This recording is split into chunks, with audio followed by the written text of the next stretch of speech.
स्वर्गावतीर्णपूपाय द्राक्षारसस्वरूपिणे अन्नाय चान्नदात्रे च ईशोनाथाय मङ्गलम् रोगातुराणां त्राणाय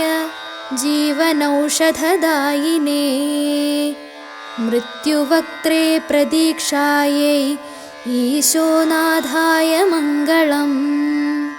विनायेषु नाथान्ननाथो दयालु अहं देवसूनुं प्रणम्याद्रिये च प्रभो देवपुत्र प्रसीद प्रसीद प्रियं लोकनाथ प्रयच्छ प्रयच्छ दुर्मोहहेतुना पापान्यजस्रं कृतवानहं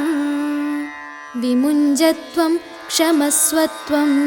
ईशोनाथ दयानिधे।